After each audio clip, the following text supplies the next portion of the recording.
Alhamdulillah, alhamdulillah hamdan katsiran thayyiban barakan fihi kama yuhibbu rabbuna wa yarda. Wa asyhadu an la ilaha illallah wahdahu la syarikalah wa asyhadu anna Muhammadan abduhu wa rasuluhu la nabiyya ba'da ma ba'du.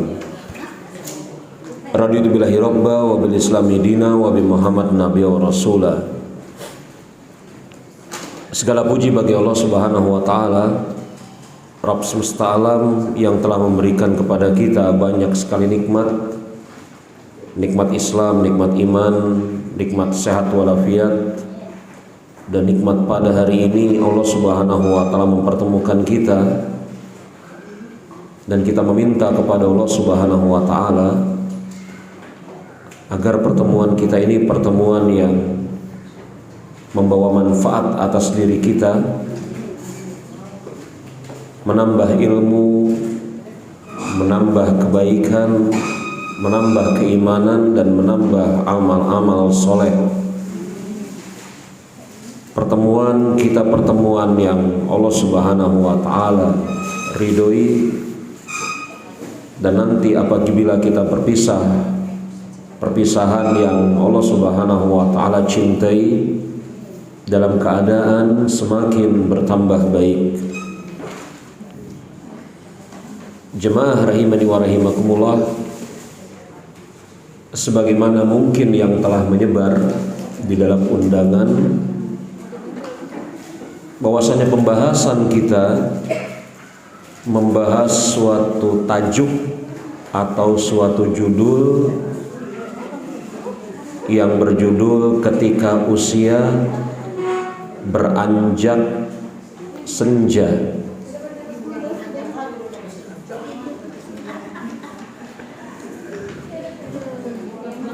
Ketika usia beranjak senja. Nama saya ada di makalah tersebut, alhamdulillah. Loh, ada makalahnya kan? Alhamdulillah, makalahnya ada. Iya, ada. Iya.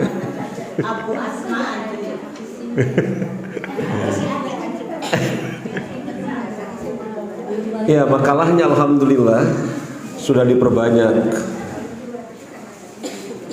oleh yayasan, alhamdulillah. Dan untuk informasi, tulisan ini baru selesai saya susun, seingat saya sekitar 2 atau 3 bulan yang lalu.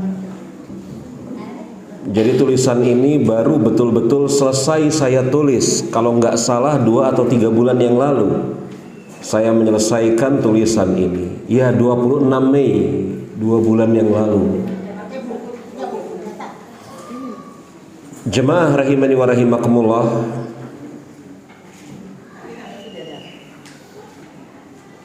ada satu surat yang sampai-sampai Imam Asy-Syafi'i rahimahullahu ta'ala, beliau mengatakan, andai di dalam Al-Quranul Karim Allah Subhanahu wa ta'ala tidak turunkan kecuali hanya surat ini, maka hal tersebut mencukupi bagi manusia kaum muslimin. Apa kata Imam Syafi'i? Andai di dalam Al-Quranul Karim Allah Subhanahu wa ta'ala tidak turunkan kecuali hanya satu surat, maka surat itu telah mencukupi bagi seluruh manusia kaum muslimin. Kira-kira surat apa yang dimaksud oleh Imam Asy-Syafi'i? Betul, yang menjawab wal asr. Betul sekali. Iya. Imam Asy-Syafi'i rahimahullahu ta'ala mengatakan, andai kata di dalam Al-Quranul Karim Allah Subhanahu wa ta'ala tidak turunkan surat kecuali hanya surat Al-Asr, maka itu mencukupi bagi manusia secara umum, juga untuk kaum muslimin. Karena jemaah rahimani wa rahimakumullah, kalau kita perhatikan kandungan surat Al-Asr,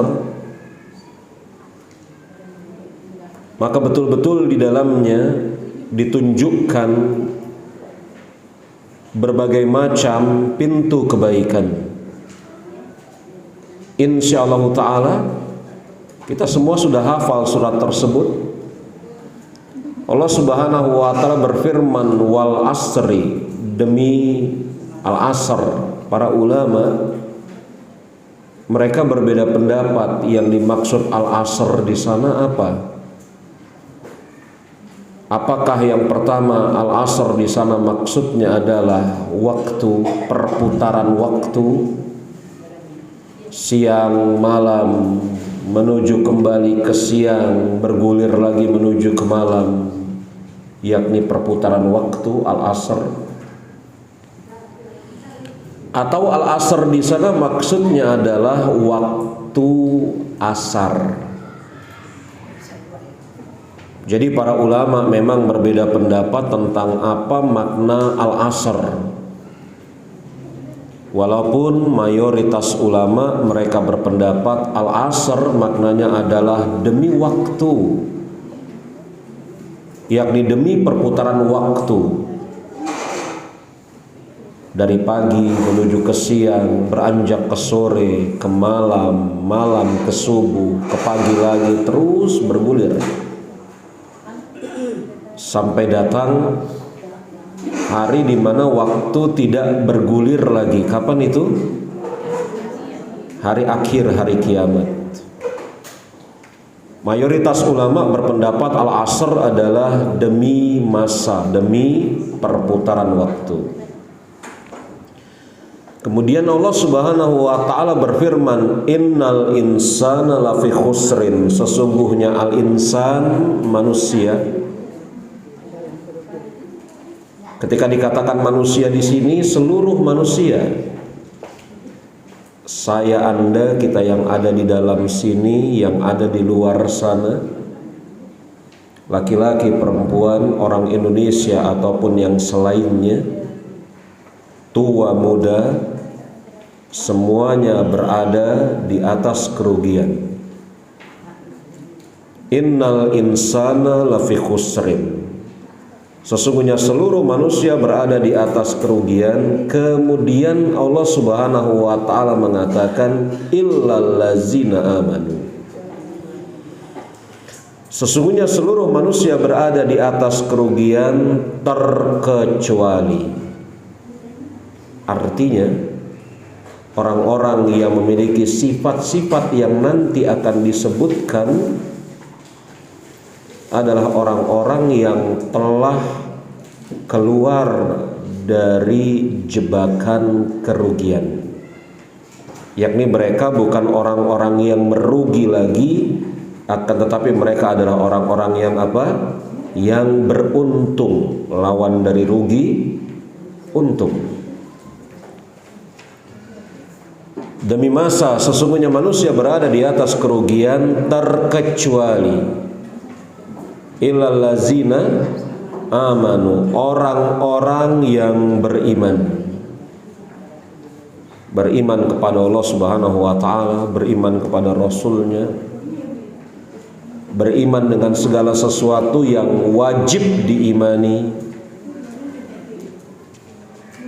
Makanya jemaah, ibu-ibu rahimani wa rahimakumullah, kita ini punya satu modal besar untuk keluar dari jebakan kerugian, yakni apa? Keimanan. Orang-orang yang mungkin secara ekonomi kaya raya, banyak hartanya, nampaknya hidupnya senang, rumahnya di mana-mana, mobilnya puluhan, misalnya seperti itu ya. Akan tetapi mereka tidak beriman kepada Allah subhanahu wa ta'ala, tidak beriman kepada Rasulnya, tidak beriman dengan sesuatu yang wajib diimani.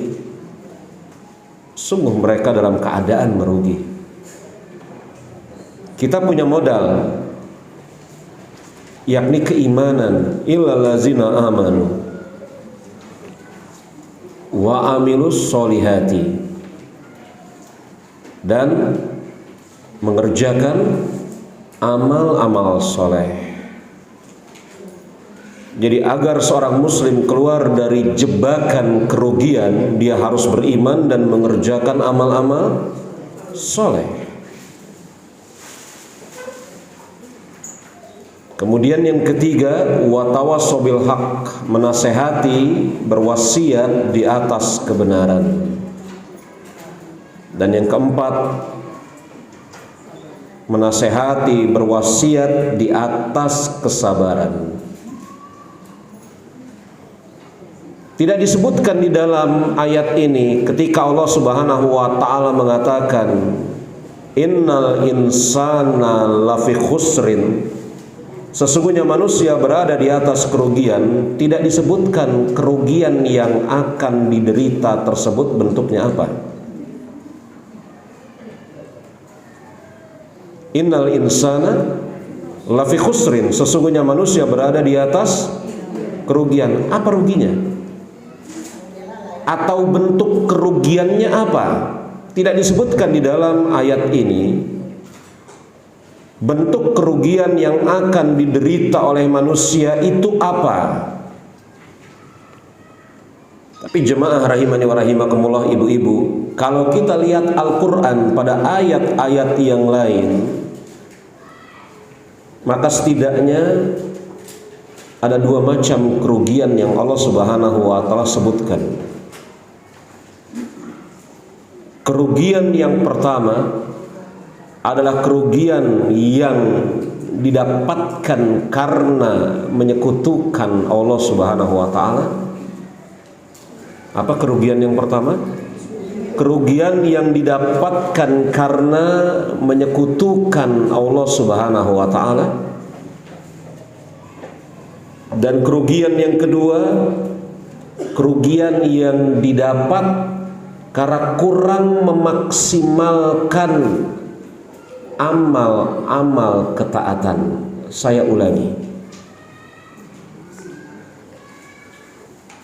Di dalam innal insana lafi khusrin, sesungguhnya manusia berada di atas kerugian, tidak disebutkan kerugiannya apa. Apakah kerugian berupa hilangnya harta? Tidak disebutkan di sana ya. Apakah kerugian dengan sebab tertimpa penyakit? Atau kerugian dengan sebab apa? Tidak disebutkan di dalam ayat tersebut kerugian yang akan diderita oleh manusia itu apa. Tetapi kalau dicermati dari ayat-ayat yang lain, kerugian yang akan diderita oleh manusia itu ada dua. Yang pertama, kerugian dengan sebab dibatalkan ganjaran amal-amal pahalanya karena melakukan kesyirikan. Betul seperti itu yang pertama. Adapun kerugian yang kedua, kerugian yang diderita dengan sebab tidak memaksimalkan kemampuan untuk mengerjakan amal-amal soleh. Jadi ketika disebutkan innal insana lafi khusrin, sesungguhnya manusia berada di atas kerugian, bukan kerugian dalam makna hilangnya harta. Ketika dikatakan sesungguhnya manusia berada di atas kerugian, kerugian itu bukan dalam makna misalnya hilangnya harta atau kemudian terputusnya hubungan pertemanan. Walaupun kita tahu ya, hilang harta, terputusnya hubungan pertemanan, itu kan kerugian ya. Kalau Anda hilang teman itu untung atau rugi? Rugi ya. Orang yang berakal kalau kehilangan teman dia merasa merugi, betul? Tapi disebutkan di dalam Al-Qur'anul Karim kerugian yang akan diderita oleh manusia. Yang pertama apa? Kerugian karena dia melakukan kesyirikan. Sebagaimana Allah Subhanahu wa taala berfirman di dalam surat Az-Zumar ayat yang ke-65. Surat apa? Az-Zumar ayat yang ke-65. Kita buka mushafnya. Surat Az-Zumar, surat yang ke-39, ayat yang ke-65.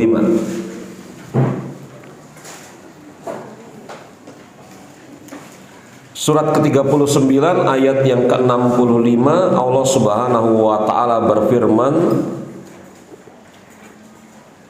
"Walaqad uhiya ilaika wa ilal ladzina min qablika la in asyrakta la yahbatana a'maluk wa la takunna minal khasirin." Dan sungguh telah kami wahyukan kepadamu di sana maksudnya kepadamu wahai Muhammad, dan kepada nabi-nabi yang ada sebelummu. Nabi-nabi yang ada sebelum Nabi Muhammad alaihi salatu wassalam adalah Nabi Adam sampai siapa? Nabi Isa. Andai kata engkau menyekutukan aku dengan sesuatu selainku, apa kata Allah Subhanahu wa taala? Niscaya akan aku hapuskan amal-amal ganjaran pahalamu, dan tentulah engkau termaksud orang yang rugi. Rugi dengan sebab melakukan kesyirikan. Nauzubillah summa nauzubillah. Allah Subhanahu wa taala mengancam Rasulnya Muhammad alaihi salatu wassalam, padahal beliau adalah afdolul bashar, sebaik-baik manusia. Allah Subhanahu wa taala memperingatkan sekaligus mengancam Rasulnya, andai kata engkau wahai Muhammad berani-beraninya menyekutukan aku dengan sesuatu selainku, maka niscaya akan aku batalkan ganjaran pahalamu, dan niscaya engkau akan menjadi orang yang sangat merugi. Kalau peringatan ini, kalau ancaman ini Allah Subhanahu wa taala peringatkan dan ancam Rasulnya Muhammad alaihi salatu wassalam, wahum wa huwa afdalul bashar, beliau adalah sebaik-baik manusia. Rasul ancam, Allah ancam, dan Allah peringatkan nabinya agar jangan sampai melakukan kesyirikan yang dengan sebab itu batal ganjaran amal pahalanya. Lalu sudah barang tentu ancaman ini bagi kita pun sangat berlaku. Ini kerugian yang pertama. Allah Subhanahu wa taala jelas-jelas sebutkan wala takunna minal khasirin, dan niscaya engkau akan menjadi orang yang sangat merugi. Adapun kerugian yang tadi telah kita sebutkan yang kedua, tidak memaksimalkan kemampuan untuk mengerjakan amal soleh. Dia mengerjakan amal soleh tetapi asal-asalan. Sholatnya tidak dia berusaha untuk di awal waktu, tidak khusyuk. Dia bisa mengerjakan, saya tidak bicara yang nggak bisa ya, dia bisa mengerjakan sholat sunat tapi dia tinggalkan. Dia bisa kemudian untuk melakukan kebaikan-kebaikan, bisa dia melakukan kebaikan-kebaikan tersebut, tetapi tidak dia lakukan. Kita tidak bicara orang-orang yang gak mampu. Dia bisa haji, dia bisa umroh, tapi entah kenapa sampai sekarang belum pernah haji, belum pernah umroh. Padahal seluruh penjuru dunia mungkin sudah pernah dia jelajahi. Seluruh penjuru dunia sudah pernah dia jelajahi. Saya sering ketemu sama orang-orang yang model kayak gini. Paspornya penuh dengan cap, tapi umroh sekalipun belum pernah. Dan bersamaan dengan itu muslim. Saya tidak bicara atas orang-orang yang memang tidak mampu. Kalau tidak mampu ya bagaimana lagi? Yang kita bicarakan di sini adalah orang-orang yang mampu mengerjakan amal soleh, tetapi tidak memaksimalkan amal soleh tersebut. Inilah orang-orang yang dikatakan merugi oleh Allah Subhanahu wa taala, sebagaimana Allah Subhanahu wa taala berfirman di dalam surat Al-A'raf ayat yang ke-9, surat ke-7. Ayat yang ke-9. Allah Subhanahu wa taala berfirman dalam surat Al-A'raf surat ke-7 ayat yang ke-9, "Wa man khafat mawazinuhu faulaika allazina khasiru anfusahum." Dan orang-orang yang ringan timbangan kebaikannya, bukannya tidak melakukan kebaikan, dia melakukan kebaikan tapi nggak maksimal. Dan orang-orang yang ringan timbangan kebaikannya pada hari tersebut, maka mereka adalah orang-orang yang merugi. Kan rugi ya, kalau bisa 100 tapi cuma dapat 50. Rugi ya. Kalau bisa dapat 100 tapi cuma 50 kan rugi ya. Nah, orang-orang ini adalah orang-orang yang tidak memaksimalkan kemampuannya untuk mengerjakan amal soleh padahal dia bisa. Apa kata Allah Subhanahu wa taala? Siapa yang ringan timbangan kebaikannya, maka mereka adalah orang-orang yang telah merugikan dirinya sendiri padahal dia mampu. Bukannya dia tidak mampu, dia mampu untuk mengerjakan kebaikan-kebaikan, akan tetapi dia tidak memaksimalkan potensi dirinya untuk mengerjakan kebaikan-kebaikan tersebut. Di dalam Al-Quranul Karim disebutkan dua hal ini, bahwasanya manusia akan merugi dengan sebab yang pertama melakukan kesyirikan, na'udzubillah. Dan yang kedua, manusia akan merugi dengan sebab tidak memaksimalkan kemampuannya untuk mengerjakan amal soleh padahal dia bisa. Apa kata Allah Subhanahu wa taala? Sesungguhnya manusia berada di atas kerugian. Innal insana lafi khusrin. Makanya jemaah rahimani wa rahimakumullah, di dalam Al-Qur'anul Karim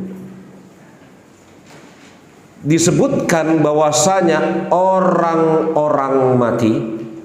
Saya ulangi, di dalam Al-Quranul Karim disebutkan bahwasanya orang-orang mati meminta kepada Allah Subhanahu wa taala agar dikembalikan ke muka bumi. Bagaimana caranya orang mati kok minta? Allah Subhanahu wa taala Maha tahu tentang caranya. Adapun kewajiban kita adalah sami'na wa ata'na, kita imani. Disebutkan di dalam Al-Qur'anul Karim banyak sekali ayat bahwasanya orang-orang yang telah mati meminta kepada Allah Subhanahu wa taala agar dikembalikan ke muka bumi untuk mengerjakan berbagai macam perbuatan, yang berbagai macam perbuatan itu amal-amal soleh. Kalau tidak sedekah, kalau tidak kemudian mengerjakan sholat, kalau tidak yang lainnya, jadi orang-orang yang telah mati meminta kepada Allah Subhanahu wa taala agar Allah Subhanahu wa taala kembalikan lagi mereka ke muka bumi, agar mereka bisa mengerjakan amal-amal soleh. Amal-amal soleh itu macam-macam. Di dalam Al-Quran disebutkan agar kami bisa bersedekah. Di dalam Al-Quran disebutkan agar kami bisa mengerjakan sholat. Kita tidak sebutkan seluruh ayat-ayat tentang permintaan orang-orang yang telah mati ini agar Allah Subhanahu wa taala mengembalikan mereka ke muka bumi agar bisa mengerjakan amal-amal kebaikan. Kita tidak sebutkan seluruh ayatnya. Saya hanya sebutkan satu saja. Kita buka bersama-sama surat Al-Mu'minun mulai ayat yang ke-29 sampai dengan ayat yang ayat ke-99 sampai dengan ayat yang ke-100.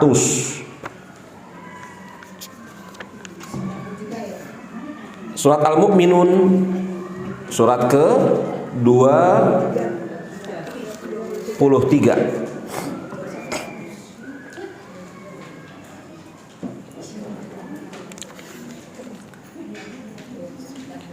Ayat 99 surat ke-23.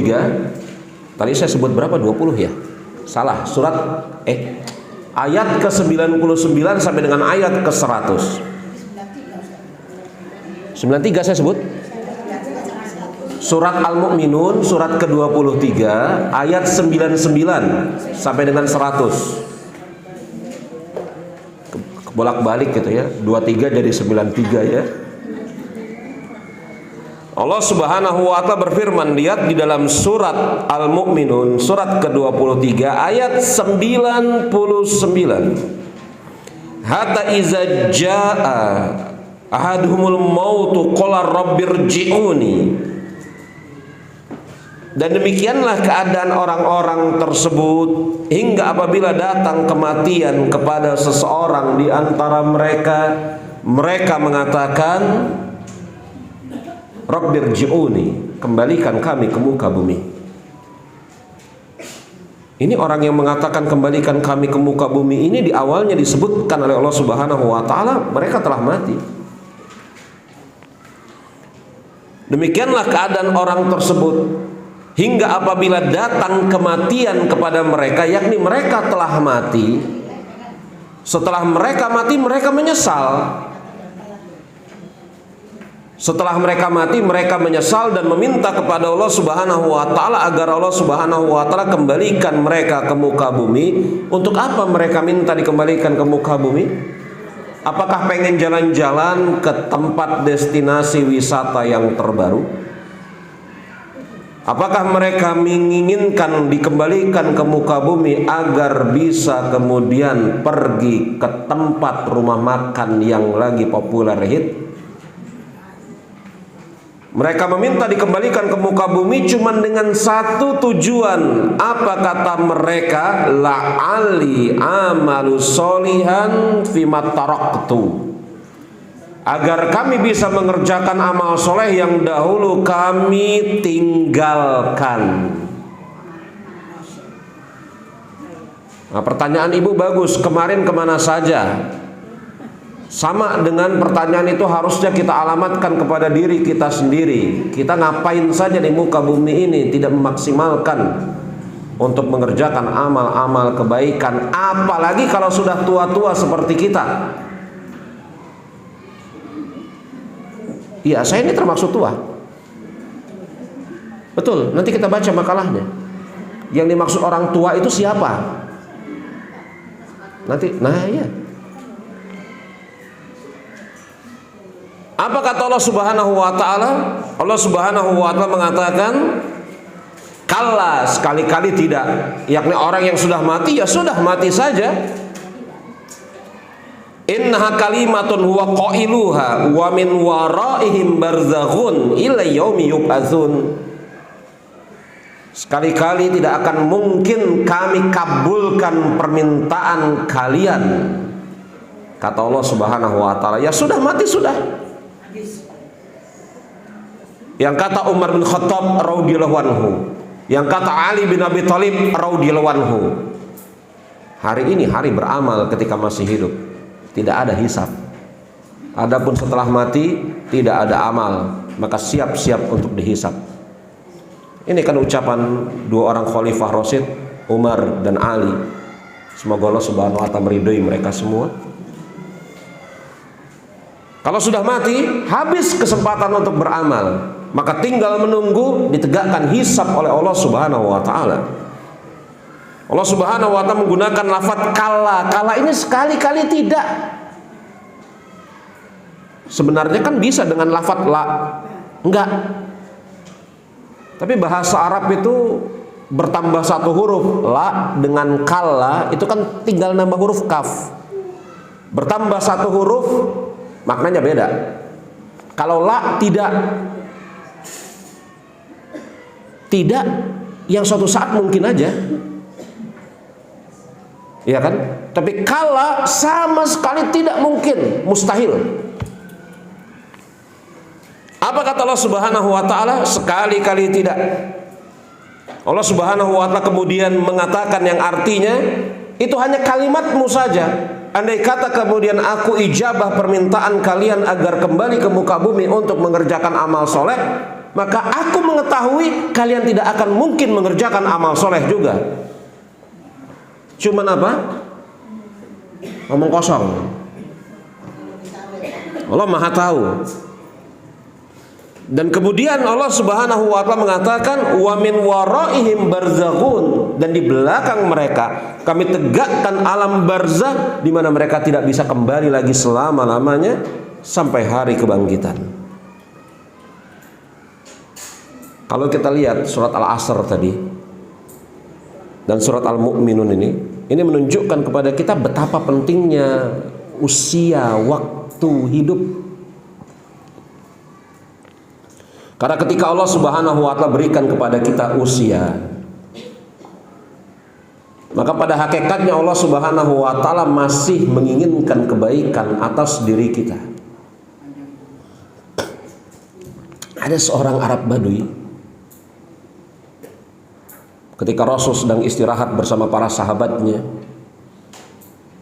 datang seorang Arab Badui yang orang ini hari-harinya bergaul dengan unta, dengan kambing, penggembala. Dia mendatangi Rasulullah sambil mengatakan kepada Rasulullah SAW, "Ya Rasulullah, ayu khairun nas, siapa manusia terbaik?" Pertanyaan bagus banget yang muncul dari Arab Badui yang hari-harinya berteman dengan unta dan kambing. Tapi pertanyaannya bagus banget. Siapa manusia yang terbaik wahai Rasulullah? Rasul mengatakan, man tullu umruhu wa hasuna a'malu. Manusia terbaik adalah orang yang diberikan usia panjang oleh Allah Subhanahu wa taala dan dia isi usianya untuk mengerjakan kebaikan-kebaikan. Kemudian orang Arab Badui ini kembali bertanya kepada Rasulullah. Kalau tadi dia bertanya siapa manusia yang terbaik, dia bertanya siapa manusia yang terbaik, betul? Dia kembali bertanya siapa manusia terburuk. Apa jawaban Rasul? Ketika ditanya siapa manusia terburuk, apa kira-kira jawaban beliau? Man tulluhu umruhu wa sa'a a'malu. Manusia terburuk adalah orang yang diberikan usia yang panjang oleh Allah Subhanahu wa taala, tetapi dia isi usianya dengan melakukan keburukan. Jemaah, usia panjang atau pendek bukan berada di atas kuasa kita. Betul? Memang betul kita menginginkan usia yang panjang. Itu keinginan manusia pada umumnya. Bahkan ada seorang penyair mengatakan, aku ingin hidup 1000 tahun lagi. Ada penyair bilang begitu ya. Aku ingin hidup 1000 tahun lagi. Usia matinya tidak melampaui 30 tahun atau 40 lah seingat saya. Yakni usia itu bukan berada di atas kehendak kita. Allah Subhanahu wa taala lah yang tetapkan saya hidupnya sampai usia sekian, Anda hidupnya sampai usia sekian. Beda-beda.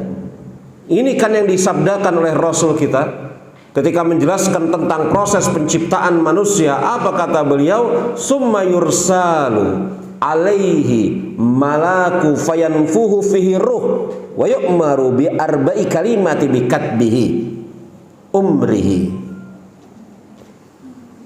Ketika kandungan seorang ibu telah lengkap 40 hari dikali 3, 120 hari. Sering dengar hadisnya ya?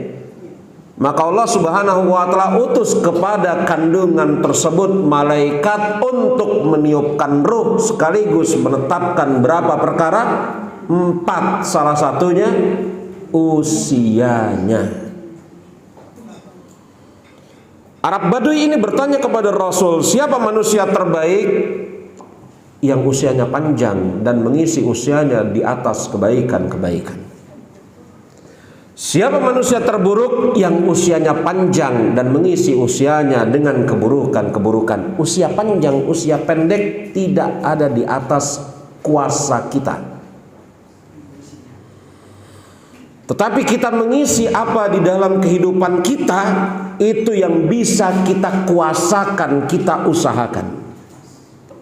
Makanya Allah Subhanahu wa taala mengatakan apa? Fahadainahu najdain, atas seluruh manusia kami tunjuki mereka berapa jalan?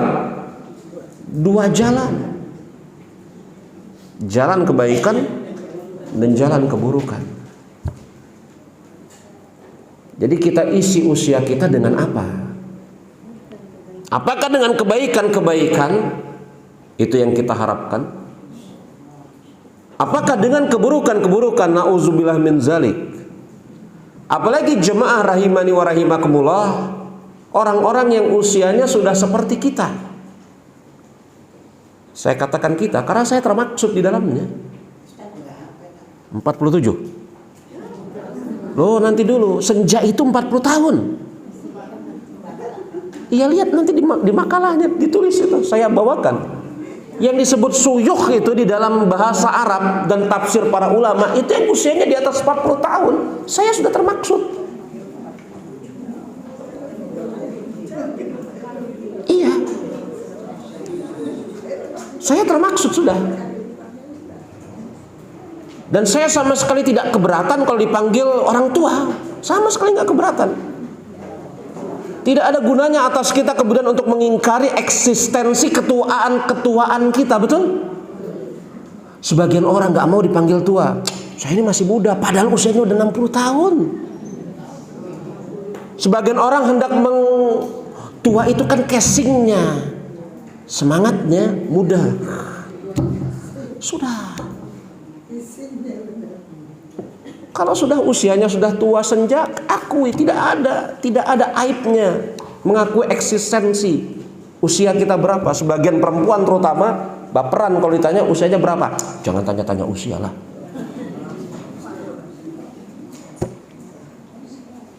Nah, di hadapan kita ini jemaah rahimani wa rahimakumullah, ini sebenarnya tulisan saya tulis buat diri saya pribadi sih. Tapi mudah-mudahan kemudian juga ada manfaatnya bagi orang yang membaca. Allahumma amin. Kita lihat bersama-sama. Halaman yang ketiga, usia berjalan atas ketetapan Allah Subhanahu wa taala. Iya, betul. Usia itu berjalan di atas ketetapan Allah Subhanahu wa taala. Kita ini sudah punya jatah usia kita masing-masing yang Allah tetapkan. Makanya ketika menjelaskan tentang usia seseorang, Allah Subhanahu wa taala berfirman, la yastaqdimuna syai'an wa la yastakhirun. Kalau kematian itu telah datang, maka tidak bisa didahulukan dengan sebab apapun, juga tidak bisa diakhirkan.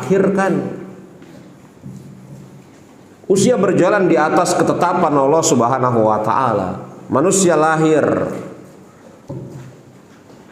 fisiknya berubah dari bayi menuju anak-anak, remaja, dewasa, orang tua sekali sepuh sampai mati. Itu biasanya ya perguliran keadaan hidup manusia.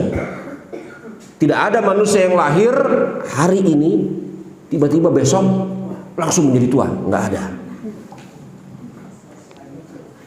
Bergulir. Perubahan fisik itu sejalan, seirama dengan perjalanan waktu. Kita tidak katakan dan kita tidak menutup mata ada orang-orang yang mati sebelum usia tua. Semisal anak muda ya. Bahkan ada bayi yang baru lahir sejam 2 jam, sehari 2 hari setelahnya meninggal. Ada seperti itu kan. Tetapi pada umumnya keadaan manusia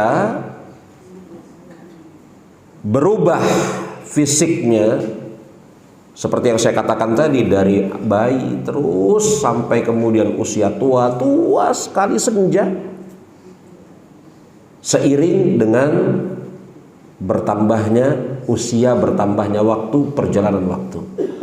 Dan ini Allah Subhanahu wa taala sebutkan di dalam surat Al-Mu'min ayat ke-67. Anda bisa lihat, huwallazi khalaqakum min turabin tsumma min nutfatin tsumma min 'alaqatin tsumma yukhrijukum tiflan tsumma litablughu asyuddakum tsumma litakunu suyukhan wa minkum mayutawaffa min qablu. Dialah, yakni Allah Subhanahu wa taala, yang menciptakan kalian dari tanah, kemudian dari setetes air mani, sesudah itu segumpal darah, dilahirkan kamu sebagai orang anak, dibiarkan hidup sampai kamu dewasa, sampai kamu tua, dan ada di antara kalian yang diwafatkan sebelum itu. Jadi ada orang-orang yang mati sebelum tua, ada banyak kita lihat. Tapi pada umumnya manusia akan melewati fase ini, umumnya. Maka sebagaimana dikatakan oleh orang-orang bijak, Anda lihat halaman yang keempat, tua itu adalah keniscayaan yang Allah Subhanahu wa taala gulirkan atas hamba-hambanya. Tidak perlu menunggu, tua itu pasti. Anda nggak perlu nunggu-nunggu kan? Jateng sendiri yang namanya tua itu. Rambut putih itu tidak perlu ditunggu, muncul sendiri. Sering keram itu nggak perlu ditunggu, muncul sendiri sering keram. Mata lamur tidak perlu ditunggu, datang sendiri. Lamur, apa lamur? Iya, lamur. Ya. Rabun. Nggak perlu ditunggu. Itu maksudnya adalah, itu maksud dari ucapan tua itu suatu keniscayaan yang Allah Subhanahu wa taala gulirkan atas kehidupan hamba-hambanya. Pasti pada kebanyakannya manusia pasti akan mengalami fase-fase seperti ini. Maka yang harus diperhatikan oleh seorang hamba, apakah dia mengisi masa tuanya dengan kebaikan atau na'udzubillah min dzalik dengan keburukan. Ini yang harus fokus. Di dalam ayat tadi Al-Mu'min ayat ke-67, Anda bisa lihat litakunu suyukhan, dan kemudian di antara kalian dibiarkan sampai tua. Artinya begitu, Al-Mu'min ayat ke-67. Lihat halaman yang keempat. Apa sih yang dimaksud dengan litakunu suyukhan, kemudian kamu dibiarkan hidup sampai tua? Imam Qurtubi mengatakan syekh suyukhan, syekh yakni orang tua yang usianya sudah melampaui 40 tahun. Masuklah saya ke dalamnya. Masuk saya ke dalamnya. Siapa di antara Anda yang belum masuk ke dalamnya? Kayaknya roman-romannya nampaknya semuanya udah masuk ya.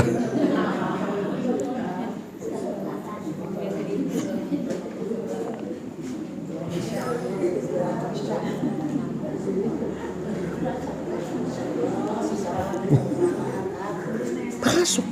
Dan ingat ya jemaah, ketika disebutkan 40 tahun di sini bukan 40 tahun miladiah.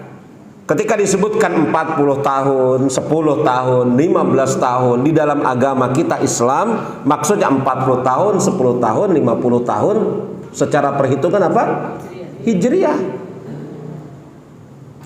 Kalau ada orang usianya 30 tahun secara perhitungan miladiah Masehi, betul? Kalau secara perhitungan Hijriah dia usianya 31 tahun. Kan setiap 30 tahun Masehi itu 31 tahun Hijriah. Kalau itu orang usianya 60 tahun secara Masehi, maka secara Hijriah 62 tahun. Iya, enggak. 30 tahun Masehi itu sama dengan 31 tahun Hijriah. Gitu ya.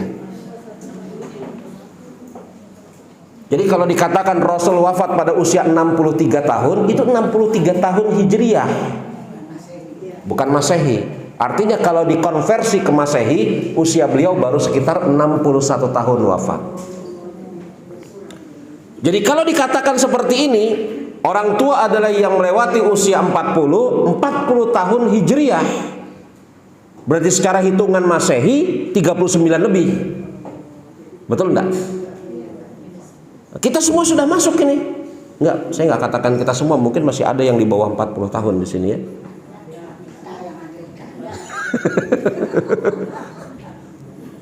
Ini juga yang dikatakan oleh seorang ulama ahli tafsir yang bernama Muqatil Ibnu Sulaiman rahimahullahu ta'ala. Maka kalau kemudian merujuk kepada lafaz suyukhan di dalam ayat tadi, surat Al-An'am tadi, maaf surat Al-Mu'min tadi, maka apa? Maka orang-orang yang telah melewati usia 40 tahun adalah orang-orang yang dikatakan telah memiliki keadaan sebagai orang yang tua. Apalagi jemaah, hidup orang-orang Islam ini, umat Muhammad alaihi salatu wassalam, ini rata-rata usianya 60 sampai 70. Rasul kita wafat usia 63, Abu Bakar wafat usia 63, Umar wafat usia 63, Utsman yang usia 81, Ali bin Abi Thalib wafat usia 63 pula, kurang lebih. Yang beda itu Utsman bin Affan usia 81 beliau wafat. Rata-rata orang-orang Islam ini wafatnya usianya antara 60-70. Anda bisa lihat di dalam halaman yang keempat. A'mara ummati ma baina sittina wa sab'in wa aqaluhum man yajuzuz zalik. Usia umatku orang-orang Islam ini antara 60 sampai 70. Ada sih yang lebih dari 70 tapi dikit. Ada. Ya, dikit. Nah, 70. Makanya jemaah lagian ya. Maaf ya. Kalau kemudian ada yang merasa kalau usianya itu sudah panjang, hidup itu menjadi tidak enak lagi. Saya nggak katakan nyusahin. Enggak. Kalau usia itu sudah panjang di atas 60, 70, itu hidup itu sudah semakin tidak enak. Lihat itu di halaman 4. Ketika usia itu sudah semakin tua, kekuatan semakin melemah. Baca Al-Quran, hurufnya kok berubah jadi 3. Wah, harus gede. Megangnya berat.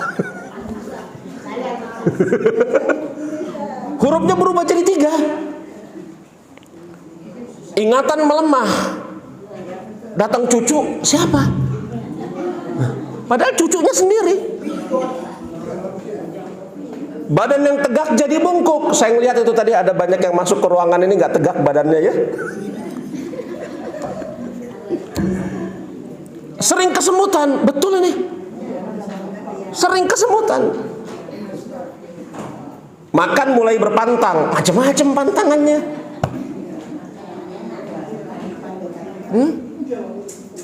Tidur malam sering gak nyenyak, sering banget kebangun. Betul ya? Betul ya? Penyakit-penyakit saling bergantian menyapa tubuh. Ya mulai dari pilek lah, demam lah, masuk angin lah, darah tinggi lah, diabetes lah. Ada aja. Iya, sampai dokter, ibu lagi. Bapak lagi katanya begitu ya, datang. Memang seperti itu semuanya sudah Allah Subhanahu wa ta'ala takdirkan atas kehidupan seorang hamba.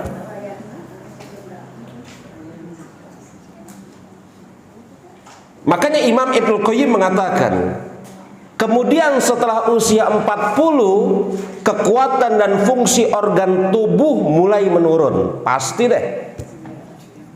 Mau bagaimanapun pasti menurun. Ada saja. Dan menurunnya kekuatan fisik berlangsung secara bertahap. Pada umumnya orang-orang itu kekuatan fisiknya setelah 40 tahun menurun secara bertahap. Sebagaimana dahulu kekuatan fisik sebelum usia 40 berkembang secara bertahap. Jadi kalau mau dibikin kayak garis, makin kuat sampai usia 40 turun. Memang seperti itu. Itu telah Allah Subhanahu wa Ta'ala takdirkan. Enggak Ustadz, saya pengen melawan tua, saya pengen melawan kelemahan fisik saya. Enggak ada guna. Itu telah Allah Subhanahu wa Ta'ala takdirkan. Tua itu pasti, lemah itu pasti. Enggak ada guna. Maaf, saya tidak katakan bahwasanya Anda harus menyerah kepada sakit, enggak ya. Lihat itu, Allah Subhanahu wa Ta'ala berfirman dalam surat Yasin ayat ke-68. Wa man nu'ammirhu nunaksihu fil khalqi afala ya'qilun, dan siapa yang kami panjangkan umurnya niscaya kami akan kembalikan dia kepada kejadian awalnya, apakah mereka tidak memikirkan? Oh iya. Makin lemah tubuh kita. Kalau pada kita saat kita usia 1 tahun, 2 tahun, kita tergantung sama orang ya. Tergantung sama siapa? Ibu kita, bapak kita. Nanti kita ketika usianya 60-70 tahun semakin tergantung sama orang. Ya entah anak kita, mudah-mudahan seperti itu ya, atau orang lain. Ingat gak Bu? Ini saya baru kepikir mau ngasih contoh ini ketika tadi saya nunggu di dalam. Saya ngeliat ada kursi roda. Ada kursi roda tuh di pojok sana. Hah? Betul. Betul. Dulu kita juga pakai kursi roda, Bu. Dalam tanda kutip waktu masih bayi.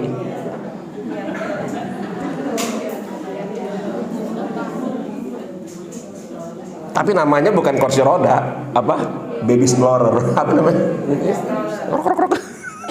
Pakai kayak gitu juga kita.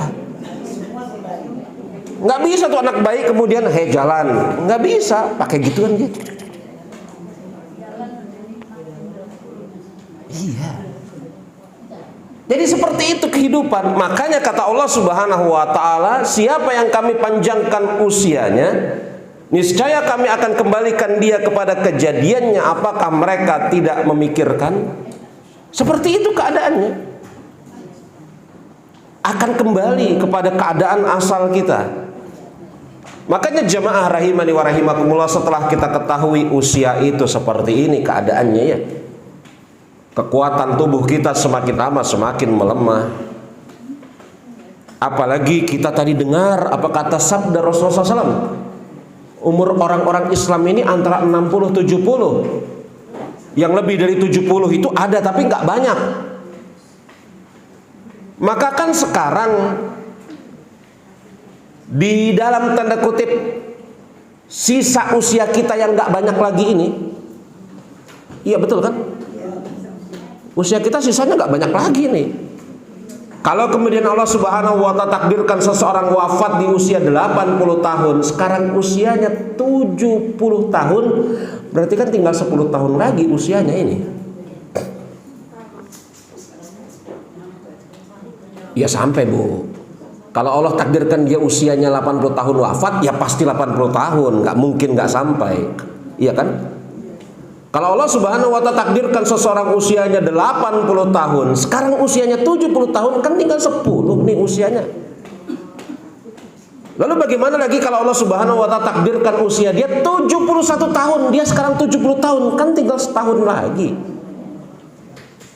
Gimana lagi kalau kemudian Allah takdirkan usia dia 70 tahun 1 bulan, sekarang 70 tahun pas, kan sebulan lagi. Nah, semakin takut Anda ya.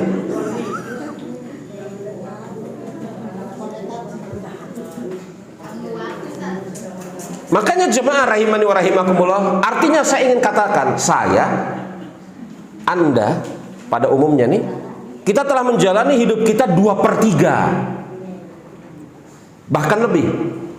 Kalau kemudian usia orang-orang Islam ini antara 60-70 tahun, anggaplah 60 rata-rata ya, kita usianya sudah 40 tahun, 40 tahun itu kan 2/3-nya dari 60. Iya kan? Berarti kita ini sudah lebih dari setengah,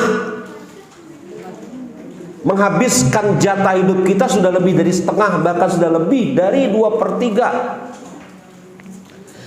Kalau sudah lebih dari 2/3, maka sisanya 1/3 itu lebih banyak atau lebih sedikit daripada yang sudah kita habiskan? Sedikit, sepakat ya. Lalu mau ngapain di sepertiga ini? Mau melakukan hal yang sama seperti yang kita lewati di 2/3 kemarin? Nggak boleh dong harusnya. Makanya jemaah rahimani wa rahimakumullah, lihat itu di halaman yang kelima. Usia itu pedang bermata dua. Memang ada orang-orang yang mengisi usianya di atas kebaikan-kebaikan, ada orang-orang yang mengisi usianya di atas keburukan-keburukan. Nauzubillah ya. Usia itu pedang bermata dua. Bukan usianya yang salah, orang itu sendiri yang salah. Kenapa mengisi hidupnya dengan keburukan-keburukan? Maka nikmat usia senja yang tinggal sisa dalam tanda kutip gak banyak ini, itu harus diisi dengan ketaatan. Itu seperti kata Rasulullah SAW, sebagaimana yang saya sebutkan tadi, khairun nasi man talla umruhu wa hasuna a'maluh. Sebaik-baik orang adalah yang panjang umurnya dan baik amalnya. Nah, kita ini sudah panjang umur, ini udah 60, 70, ada yang 76 tadi saya dengar. Ada yang lebih dari 76 kali. Jadi kita ini sudah dapat panjang umurnya. Udah dapat ya panjang umurnya ya. Kan begini, sebaik-baik orang adalah yang panjang umurnya dan bukan panjang umurnya titik. Ya. Tapi panjang umurnya dan baik amalnya. Kita sudah dapat yang pertama, panjang umur. Tapi kan bagaimana dengan yang kedua? Baik gak amalnya? Makanya jemaah rahimani wa rahimakumullah, ada hal yang dalam tanda kutip ini ya, menggelisahkan kita nih sebagai orang tua. Anda jangan protes kalau saya katakan kita. Saya udah masuk, Bu. Sekali lagi saya sudah 47. Suyuhan 47.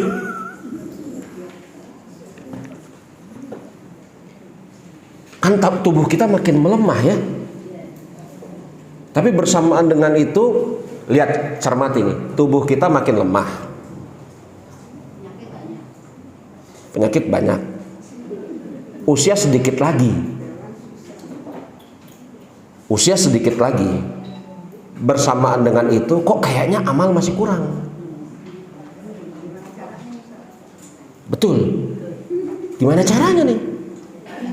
Kan kalau beramal itu perlu tenaga. Ini boro-boro mau sholat taraweh, boro-boro mau sholat malam tahajud 11 rakaat, baru rakaat kedua aja udah gemeter jengkul. Gimana ini ceritanya? Ya enggak?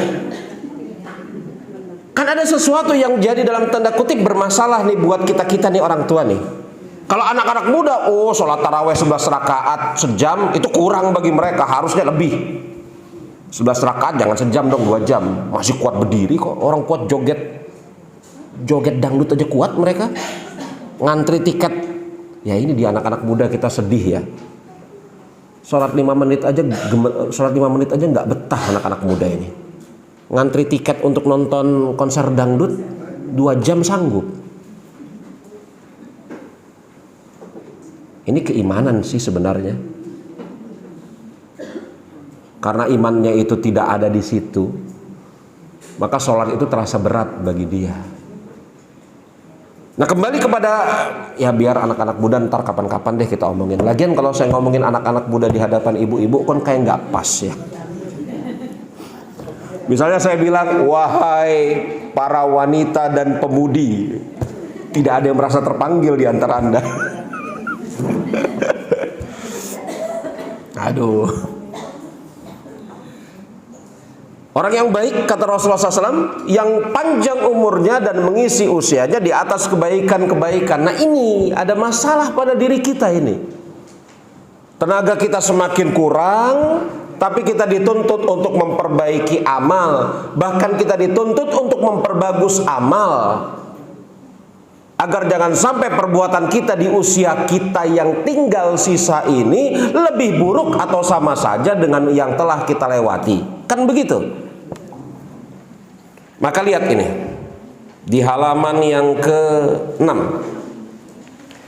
Orang yang berumur panjang, yang memperoleh usia di atas rata-rata, seharusnya bersyukur kepada Allah.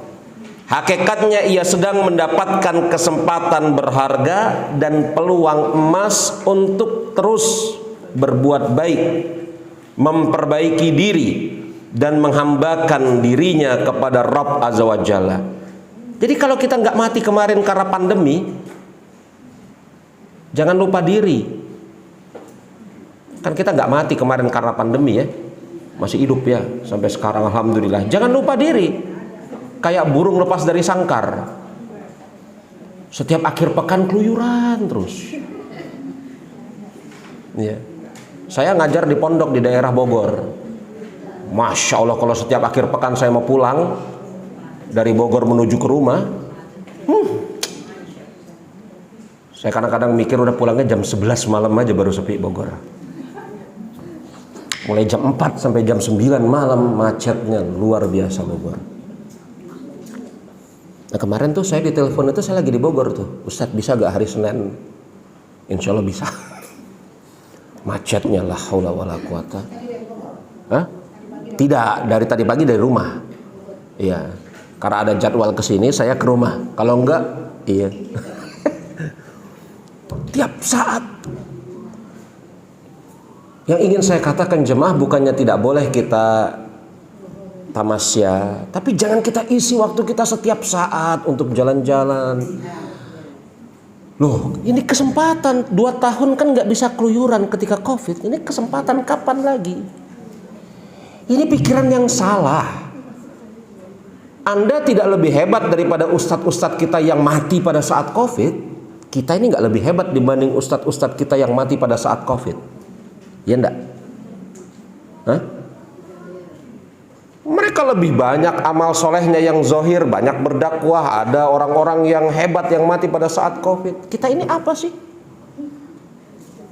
Allah Subhanahu wa Ta'ala dalam tanda kutip biarkan hidup kita, biarkan kita hidup sampai sekarang ini. Apa sih hikmahnya? Allah Subhanahu wa Ta'ala hendak memberikan kesempatan kepada kita agar memperbaiki diri. Makanya jemaah lihat itu, memperbaiki diri, menghambakan kepada Rabbnya. Maka seorang muslim semakin bertambah usianya, jangan semakin lari dari Allah Subhanahu wa Ta'ala. Lagian ngapain lari dari Allah? Suatu saat pasti akan bertemu dengannya kok.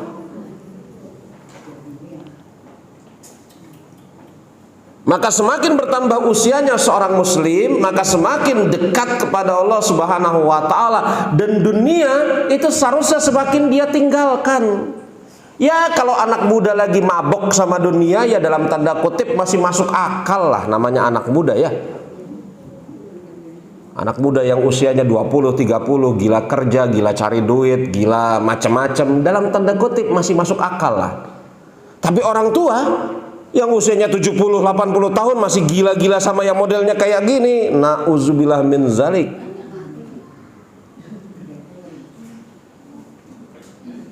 Makanya orang tua itu, kita ini ibu-ibu jemaah, kita ini harus merubah fokus kita. Kalau kita ini usianya sudah 40 tahun, kita geser pelan-pelan fokus kita. Fokus kita udah nggak mikirin dunia lagi. Kalau mikirin dunia itu semakin kita kurangi. Ya saya tahu mungkin sebagian di antara Anda masih ada yang mengelola bisnis atau yang semisalnya usaha, betul. Tapi mulai digeser agar jangan sampai fokusnya ya itu saja. Setiap hari itu saja. Geser pelan-pelan fokusnya. Maka jemaah rahimani wa rahimakumullah, sebab itu seorang mukmin seharusnya bertambah amal kebaikannya seiring dengan bertambahnya usia. Kan kita tahu ada pepatah ya, orang yang rugi itu orang yang hari ini sama dengan kemarin. Orang yang untung, orang yang besok lebih baik daripada hari ini. Itu pepatah, bukan hadis Rasul. Dan kita iakan ucapan itu. Memang orang yang rugi itu kalau hari ini sama aja kayak kemarin. Bahkan yang rugi hari ini lebih buruk daripada kemarin.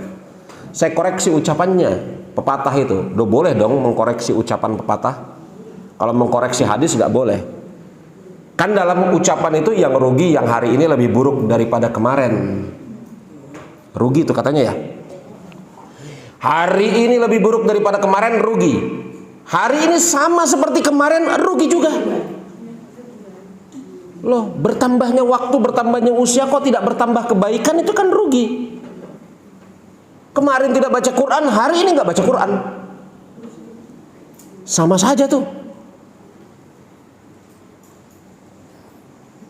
Oleh sebab itu seorang mukmin seharusnya bertambah amal kebaikannya seiring dengan bertambahnya usia. Sebab seseorang yang yakin akan kematian dan hari pembalasan, maka dia mengetahui kapan datangnya kematian, maka akan terhenti kesempatannya untuk beramal soleh. Sebagaimana disebutkan dalam Al-Mu'minun ayat 99 sampai 100 tadi, yang sudah kita bacakan ayatnya. Ya, kita lihat halaman yang ketujuh. Maka jemaah rahimani wa rahimakumullah, Umar bin Khattab radhiyallahu anhu, beliau mengatakan, hisablah diri kalian sebelum kalian dihisab, timbanglah diri kalian sebelum kalian ditimbang. Sungguh akan meringankan diri kalian di dalam hisab jika hari ini kalian melakukan hisab terhadap diri kalian, dan berhiaslah untuk menghadapi hari yang paling besar. Kita masuk kepada halaman yang ke-8. Masa tua itu bukan alasan untuk bersantai. Justru ketika kita sadar usia kita ini enggak seberapa lama lagi, maka seharusnya kita lebih serius untuk mengerjakan kebaikan-kebaikan. Maka ibu, Anda perhatikan deh, pernah nonton pertandingan lari estafet? Kalau Anda pernah menonton pertandingan lari estafet, kan ada 4 pelarinya ya. Ada 4 pelarinya. Pelari pertama, pelari kedua, pelari ketiga, pelari keempat. Maka pelari keempat ini biasanya adalah pelari yang paling cepat di antara 4 orang tersebut. Coba deh tanya sama guru-guru olahraga. Nah ini PR ya. Tanya sama guru-guru olahraga, bagaimana cara mengatur komposisi lari estafet. Maka biasanya pelari keempat atau pelari yang terakhir adalah pelari yang paling cepat larinya. Biasanya. Lihat deh balapan sepeda. Balapan sepeda ya. Kalau pelari estafet kan 4 orang. Lihat deh balapan sepeda. Ketika kemudian garis finish itu terlihat, apa yang dilakukan pembalap sepeda? Ngebut. Padahal tadinya nggak secepat itu. Ngebut mereka. Ketika garis finish itu sudah terlihat, ngebut. Kan seperti itu. Padahal dari awalnya mungkin mereka ya santai gitu ya. Apalagi kalau kemudian balap sepeda jarak jauh. Awalnya santai mereka. Tapi ketika garis finish terlihat, mereka ngebut. Bukannya ketika garis finish terlihat mereka duduk santai, diam-diam. Udahlah, biarin aja orang jalan, kita istirahat aja di sini. Pernah dengar cerita kura-kura dengan kelinci? Kelinci ketika melihat garis finish, garis finish dekat lagi, kata kelinci. Duduk kelinci. Tapi kura-kura tidak, jalan terus. Yang menang siapa? Dalam fable itu, hikayat itu, yang menang kura-kura.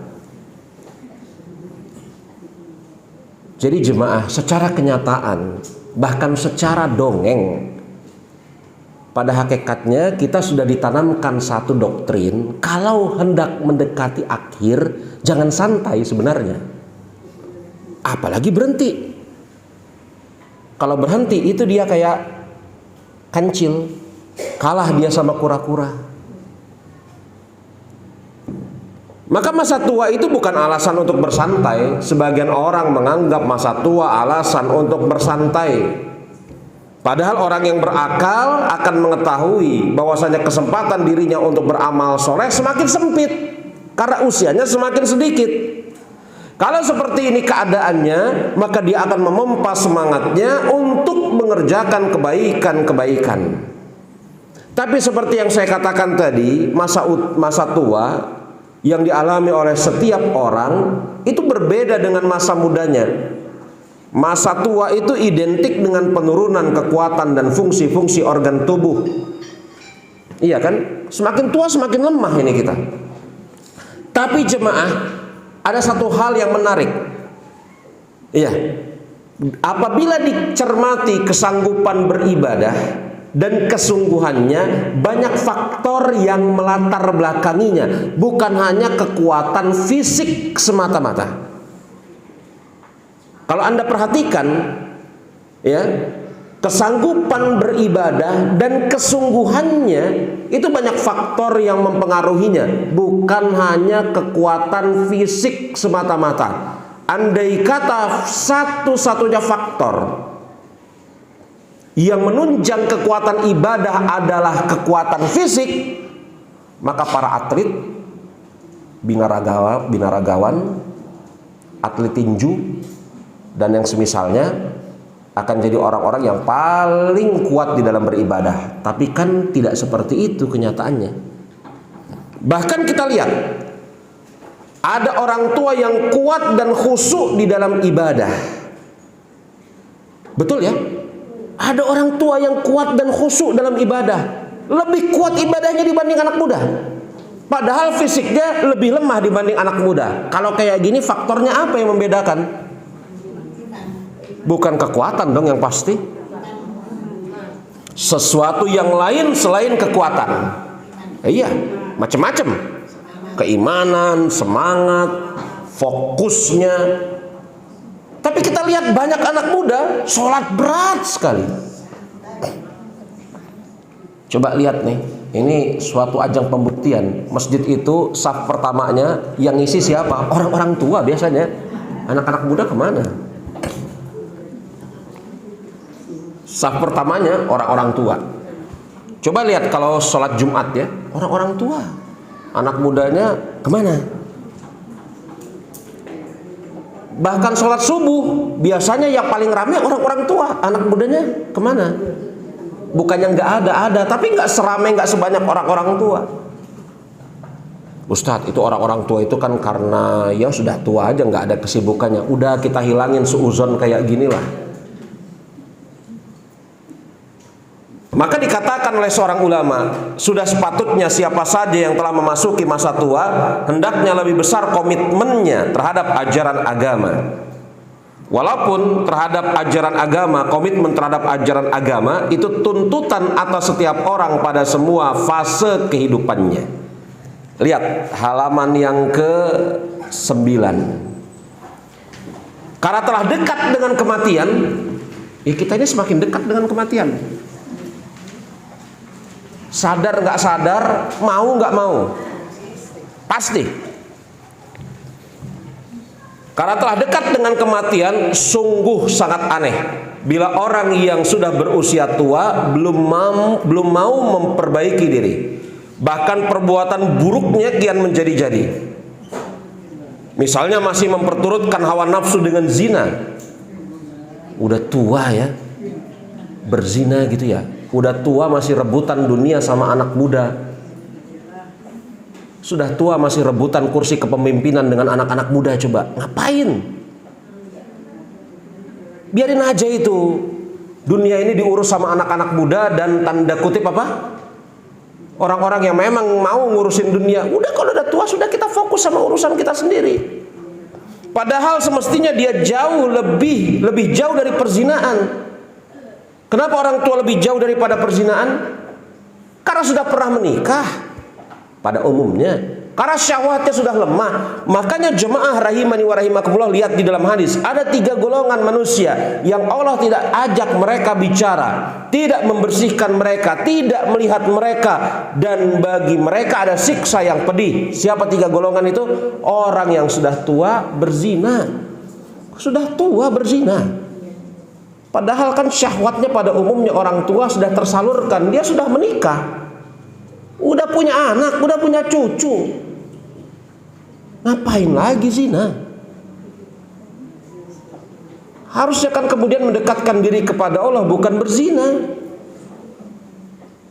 Syahwat orang-orang yang tua biasanya sudah melemah, kok ya bisa-bisanya zina. Yang kedua, penguasa yang berbohong.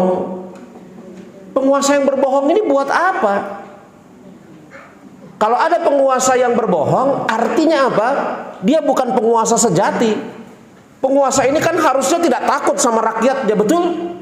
Tetapi ketika dia seorang penguasa berbohong, ada alasan apa seorang penguasa berbohong? Yang ketiga, orang miskin sombong. Orang miskin, yang disombongin sama orang miskin itu apa? Orang kaya yang sombong aja kagak boleh, ini lagi miskin.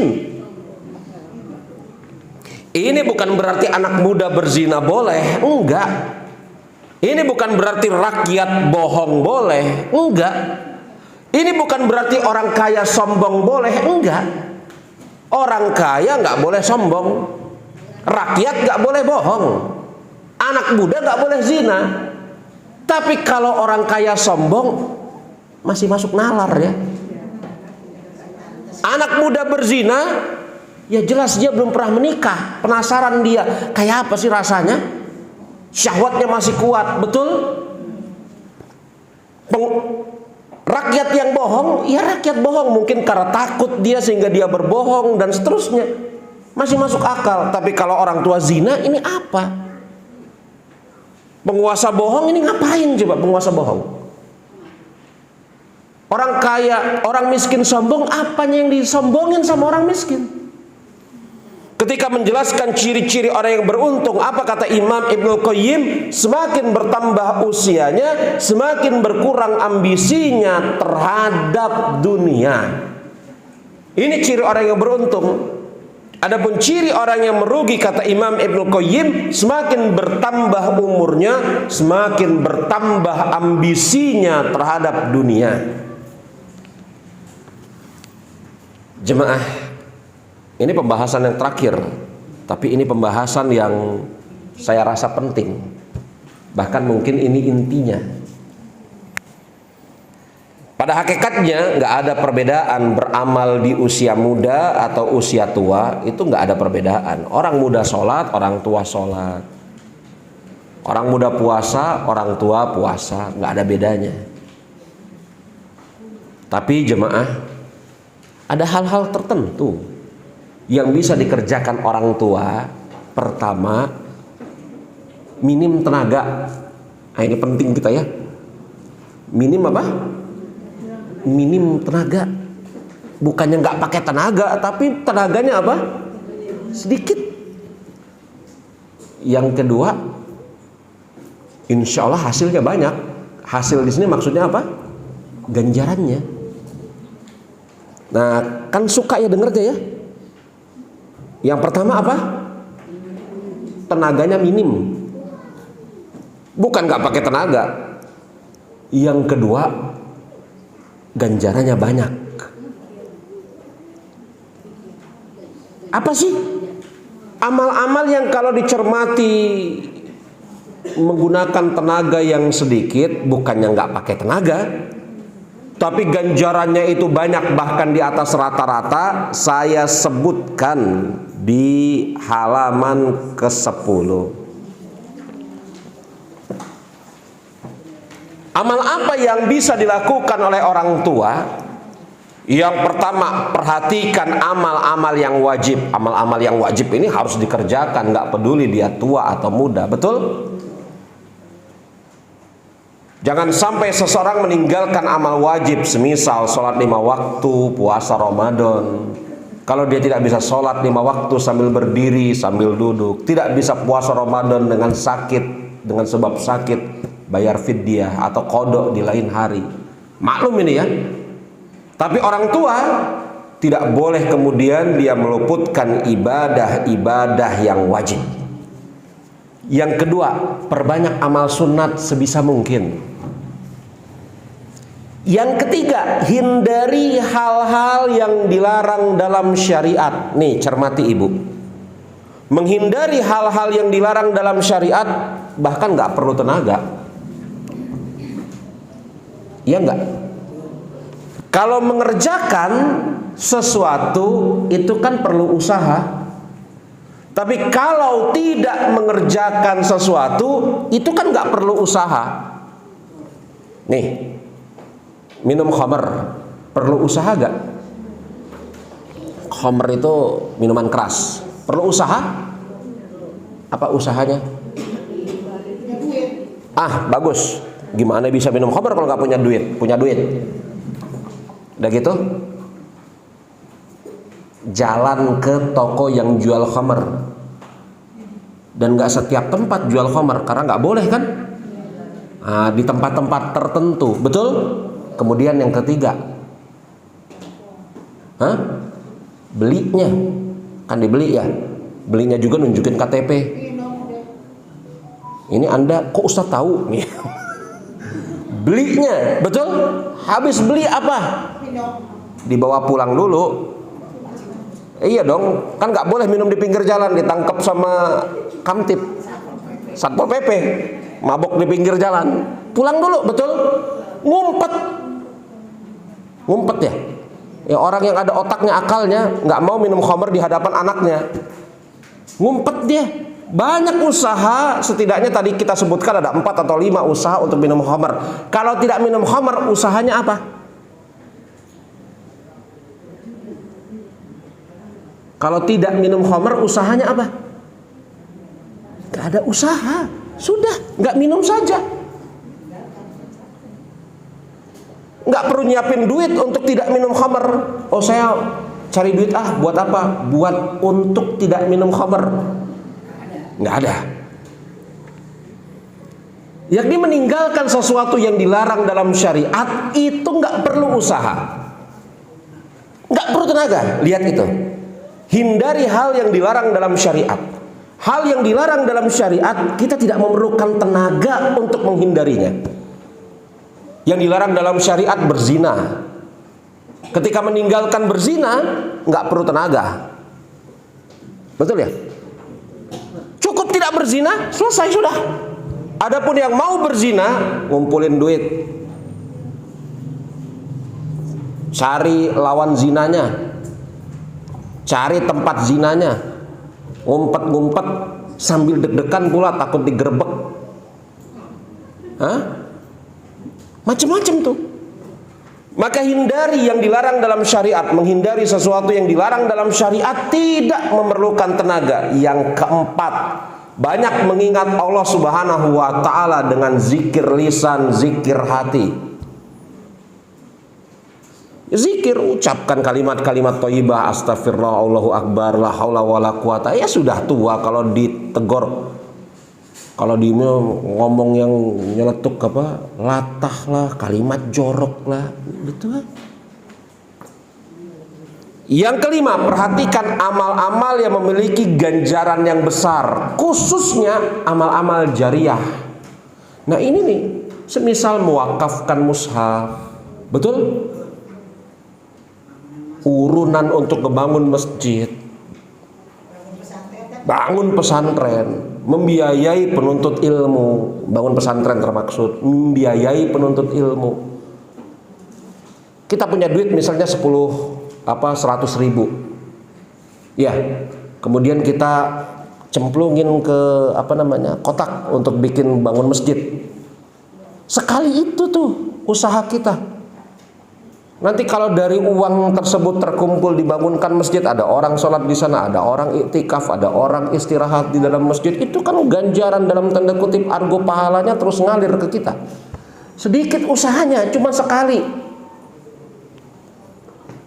Ini bukan berarti cuma sekali nyumbangnya ya Bu ya. Saya nggak ngomong begitu. Anda punya duit nih 100 ribu, lihat, oh ini Al-Quran di pondok itu udah pada lecek-lecek, buruk-buruk gitu ya, belikan, taruh di sana. Setiap kemudian ada yang baca, Anda dapat pahala. Begitu. Oh ini ada saudara kita di sana ini kesulitan air, bangun pompa sumur. Cari amal-amal yang ganjarannya ini seperti itu, yakni yang biasa diistilahkan oleh para ulama, amal jariah. Rutin membaca Al-Quran, baca Al-Quran, tadaburi, baca artinya, zikir pagi dan petang. Ini dikit, ini usahanya dikit. Kemudian lihat, tetap aktif menuntut ilmu. Lihat ini yang ketujuh, tetap aktif menuntut ilmu. Jangan putus. Walaupun usianya sudah tua, tetap menuntut ilmu. Karena dengan menuntut ilmu itu kita tahu bahwasanya ada sesuatu yang salah selama ini dalam peribadatan kita. Betul ya? Dengan menuntut ilmu itu kita jadi tahu bahwasanya ada yang kurang dari amal kita selama ini yang harus kita perbaiki.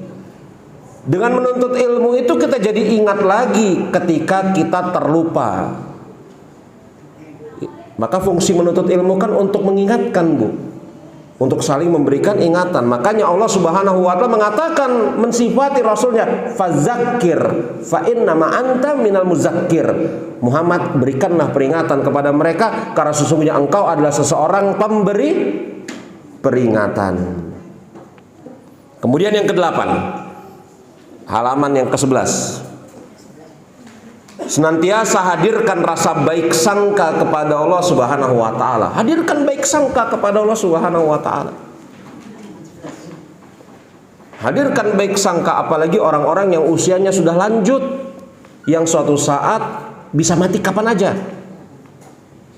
Rasul kita mengatakan, la yamutunna ahadakum illa wa huwa yuhsin dzanni billahi azza wa jalla. Jangan sampai seseorang dari kalian mati kecuali dalam keadaan berbaik sangka kepada Allah Subhanahu wa taala. Baik sangka kepada Allah. Ya, kemudian yang ke-9 ini dia. Berwasiat yang baik kepada anak keturunannya. Jadi nasihati anak keturunan, berwasiat yang baik kepada mereka agar mereka menjaga batas-batas syariat. Karena anak keturunan kita ini kan salah satu ladang amal jariah kita. Kan Rasul mengatakan seperti itu. Apabila mati anak Adam terputus seluruh ganjaran amalnya, kecuali waladun soleh yad'ulah, anak soleh yang mendoakannya. Berwasiat yang baik kepada anak keturunan kita agar mereka menjadi orang yang taat kepada Allah Subhanahu wa taala. Ya, dengan sebab itu insya Allah itu bisa menjadi salah satu di antara ladang jariah untuk kita. Lihat jemaah, penutup. Usia akhir itu, usia senja itu bukan akhir. Bahkan seharusnya dia menjadi titik tolak untuk memperbaiki diri. Sebagaimana juga usia muda bukan untuk disia-siakan. Usia muda bukan untuk disia-siakan. Usia senja juga bisa dimaksimalkan. Dan inilah pembahasan yang kita sampaikan pada kesempatan hari ini. Mungkin akan ada pertanyaan. Dari pertanyaan-pertanyaan yang hendak Anda tanyakan, saya persilahkan. Gimana? Jangan dari Ustaz. Hah? Saya pribadi ya. Kita mengevaluasi diri. Oh, tidak ada pertanyaan, Bu ya? Banyaknya merenung ya. Bagaimana kita melaksanakan? Iya, betul. Allahu Akbar. Ya sebenarnya ini pembahasan nggak berat ya, Bu. Nggak ada sesuatu yang kemudian ngejelimet dari pembahasan ini. Mudah insyaallah taala. Pembahasan ini hanya sekedar sebagai refleksi aja untuk memperbaiki diri saya dan kita semua. Mengingatkan, karena kadang-kadang kita lupa ya. Usia bertambah dari hari ke hari, kok ya masih begini-begini aja keadaan kita. Ya, mungkin ada yang mau ditanya, saya persilahkan. Kalau mungkin ada yang mau ditanyakan.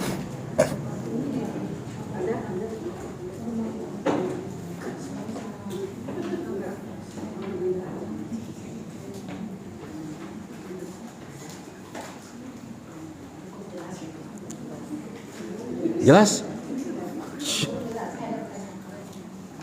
Silakan Bu, silakan. Iya. Assalamualaikum warahmatullahi wabarakatuh. Iya. Orang di masa mudanya kan dia santai-santai aja. Terus di senjanya dia berbuat baik, selalu berbuat baik gitu ya. Masalahnya ditinggalkan. Terus nanti kalau kita mati diituin nggak? Di neraka dulu apa langsung? Diituin tuh diapa?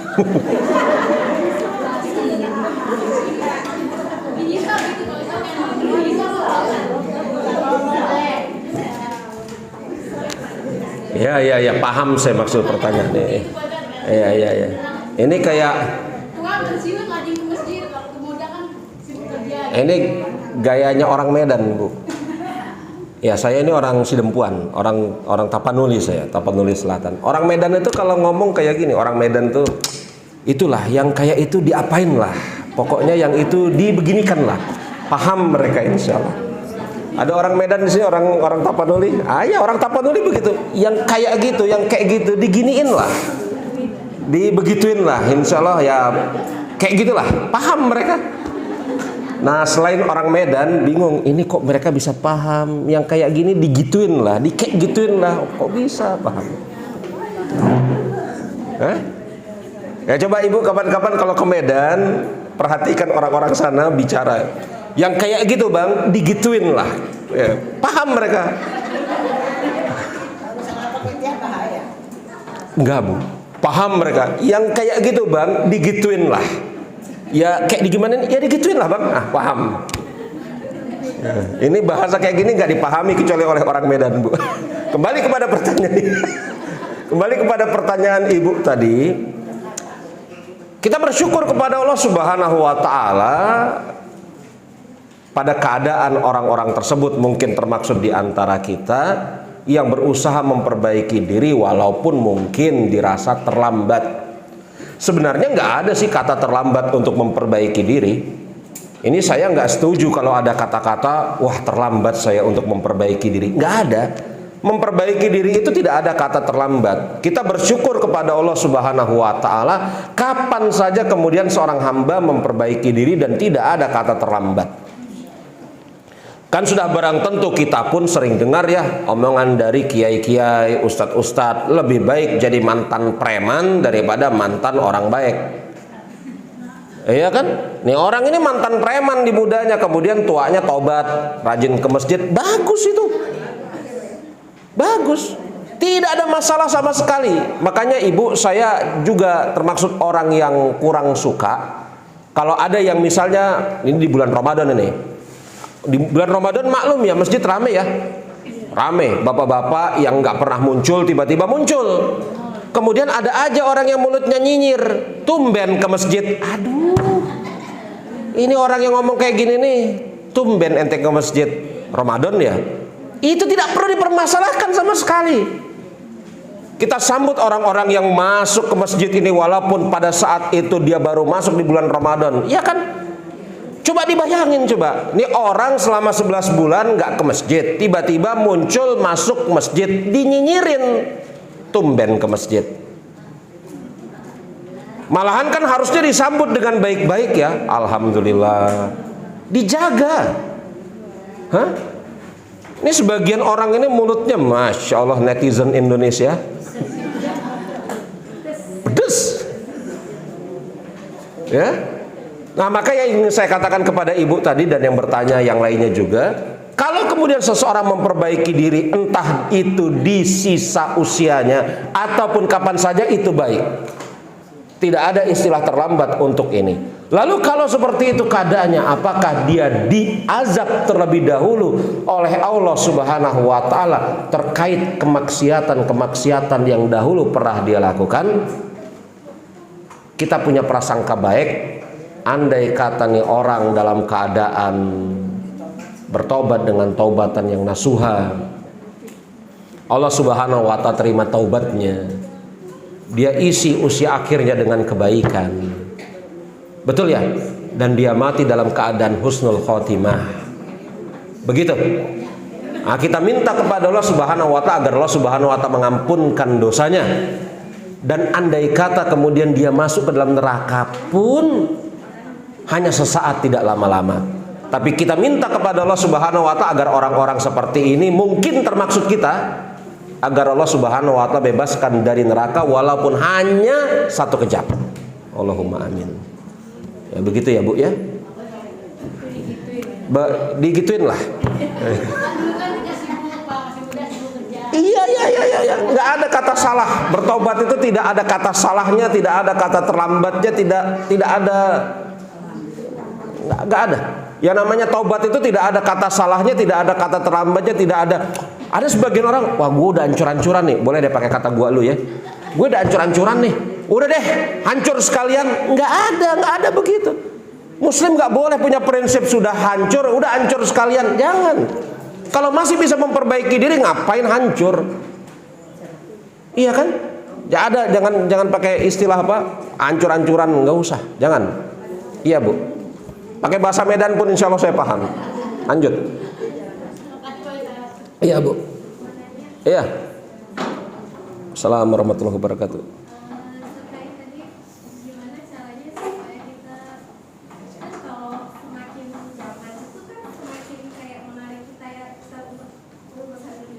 Betul.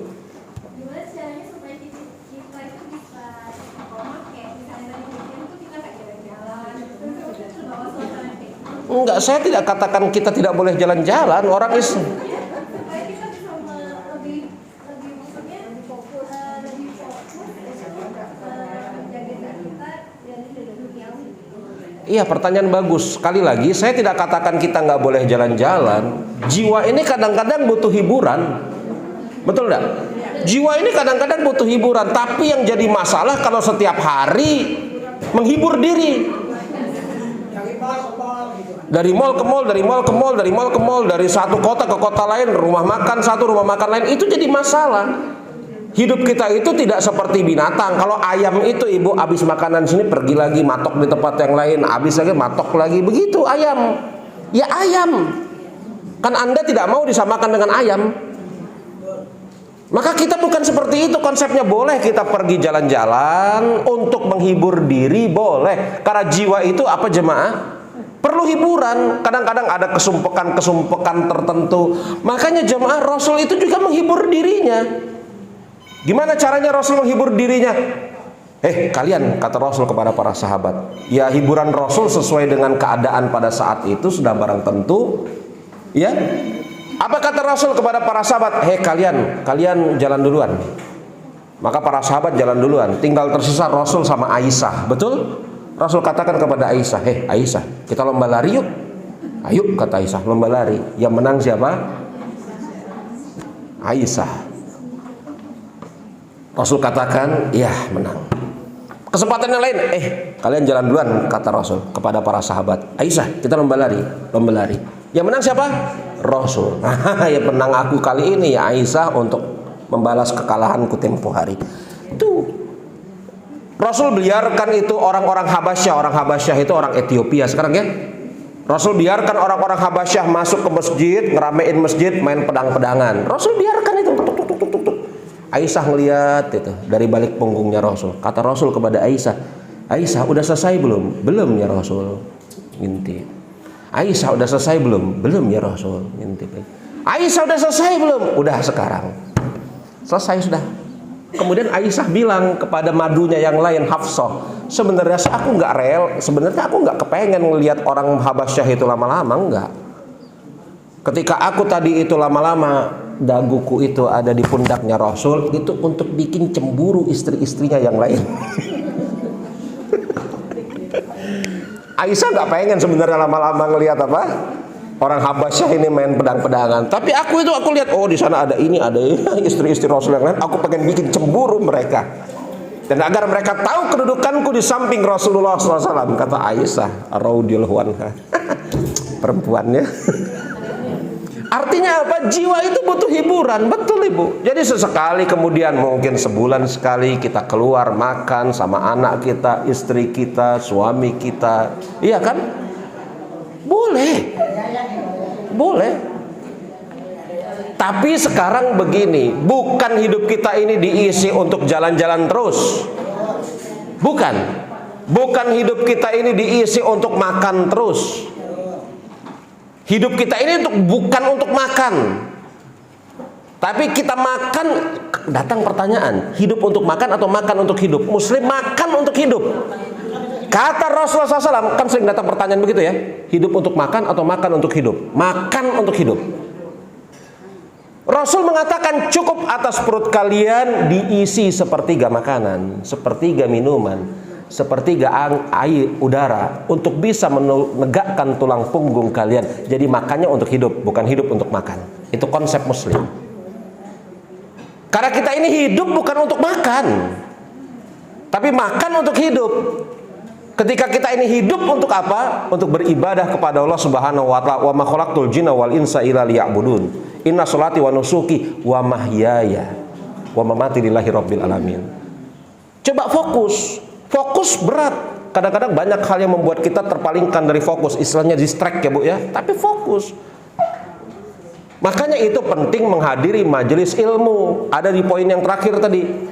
Kadang-kadang ini kalau kita jauh dari majelis ilmu 2 bulan, 3 bulan, 4 bulan nggak ngaji, kita kehilangan fokus atas hidup kita. Itu saya rasakan kok.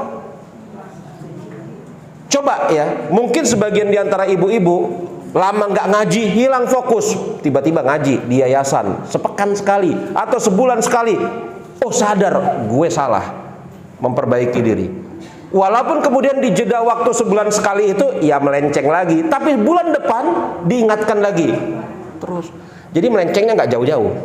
Coba ibu bayangkan kalau ada orang nih melenceng, tidak ada yang mengingatkan, tadinya cuma sebegini, ujung-ujungnya sampai sana. Betul? Miring banget. Karena dia nggak pernah datang ke majelis ilmu nih. Tapi kalau dia melenceng begini, datang ke majelis ilmu, lurus lagi dia. Melenceng lagi, lurus lagi, terus begitu. Kalau melenceng juga nggak jauh-jauh amat. Nah itu Bu, untuk senantiasa memperbaiki fokus kita, diantaranya datang ke majelis ilmu. Ingat, usia kita tidak lama, kita diciptakan Allah untuk beribadah. Hidup itu bukan untuk makan. Kita makan itu untuk menjaga kehidupan kita. Makan pun hanya sekedarnya. Dan banyak sih sebenarnya hal yang bisa kita usahakan untuk membuat kita fokus dalam masalah ini.